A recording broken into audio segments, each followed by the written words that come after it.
Dalam suatu langkah yang mengejutkan dan memprovokasi masyarakat internasional, Cina kini dengan berani mengembangkan rencana untuk merancang sebuah Al-Quran versi baru. 50 negara Islam dunia mengecam keras aksi kurang ajar Beijing ini. Berani-beraninya Cina melawan negara Islam dunia, padahal negara Islam sudah membantu mereka. Versi yang dirancang tidak sembarangan, melainkan akan menggabungkan nilai-nilai Islam dengan Konghucu, salah satu ajaran tertua yang tumbuh dan berkembang di tanah Tiongkok. Tidak heran jika langkah ini memicu kemarahan dan kecaman dari banyak negara Islam. Namun, apa sebenarnya niat Cina dengan rencana kontroversial ini? Apakah menantang perang 50 negara Islam dunia? Apakah Cina ingin diserang oleh 50 negara Islam dunia? Sekali serang saja langsung rata negeri si Cina itu. Aneh saja negeri Cina ini, lama-lama negara Islam dunia gabung sama Amerika, buat nyerang Cina kalau semakin hari semakin sembrono. Menurut laporan Radio Free Asia, tindakan Cina ini merupakan bagian dari strategi besar-besaran sinifikasi Islam.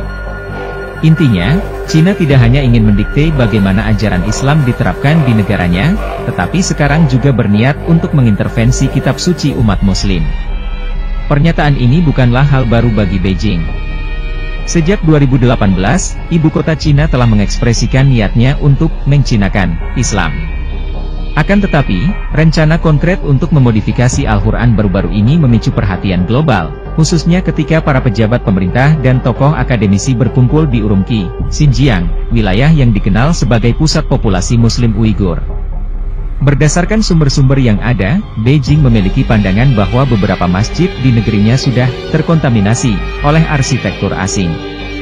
Mereka juga melihat pakaian tradisional Muslim dan label halal pada makanan sebagai bentuk penyimpangan dari identitas asli Cina. Sebagai respons, Partai Komunis Cina, PKC, ingin memperkenalkan versi Al-Quran dan hadis yang telah disinifikasi, dengan interpretasi yang mendasarkan diri pada ajaran Konghucu. Healah ini Cina ada-ada saja, aneh memang negeri satu ini.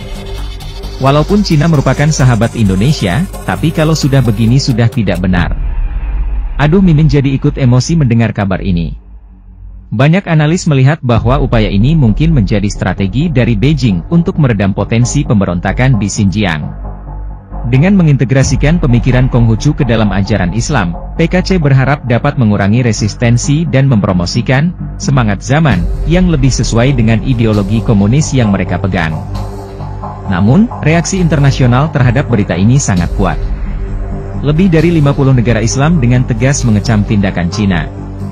Selain itu, terdapat laporan dari beberapa daerah di Cina bahwa umat Islam, khususnya etnis Hui, merasa ditekan. Mereka mengungkapkan bahwa mereka merasa kesulitan untuk mempraktikkan ajaran Islam secara murni.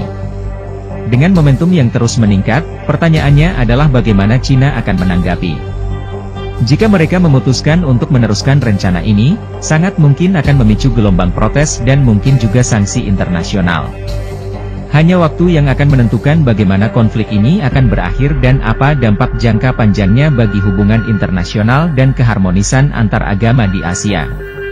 Sahabat bagi-bagi, tindakan Cina yang berencana menciptakan versi baru Al-Quran dengan menggabungkan nilai-nilai Islam dan Konghucu tampaknya mencerminkan upaya Beijing untuk mendikte dan mereformasi interpretasi agama, terutama Islam, di negaranya. Inisiatif ini kemungkinan bagian dari agenda yang lebih besar, yaitu sinifikasi agama, bertujuan untuk menyelaraskan ajaran-ajaran agama dengan nilai-nilai dan pandangan Partai Komunis Cina, PKC. Tindakan ini tidak hanya menunjukkan keinginan Cina untuk mengontrol narasi dan praktik keagamaan di dalam negeri, tetapi juga dapat diartikan sebagai langkah untuk mengurangi potensi ketegangan dan pemberontakan di wilayah dengan populasi Muslim yang signifikan, seperti Xinjiang. Akan tetapi, inisiatif ini perlu mendapat perhatian serius mengingat dampak potensialnya terhadap komunitas Muslim internasional. Menggabungkan ajaran Islam dengan Konghucu bisa dilihat sebagai bentuk penghinaan terhadap otentisitas dan kemurnian ajaran Islam. Hal ini telah dibuktikan dengan reaksi keras dari lebih dari 50 negara Islam.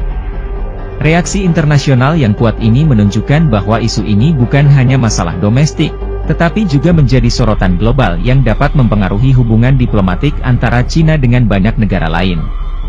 Apabila Cina memilih untuk melanjutkan rencana ini, kemungkinan besar akan memicu ketegangan yang meningkat, bukan hanya pada level domestik dengan umat muslim di negaranya tetapi juga secara internasional.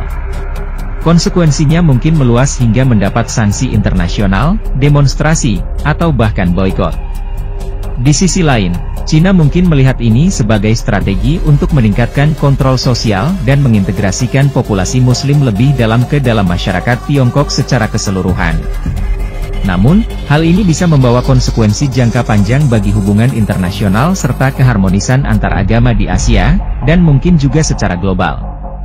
Bagaimana menurut kalian? Yuk diskusikan di kolom komentar. Merdekalah kita seutuhnya, merdeka!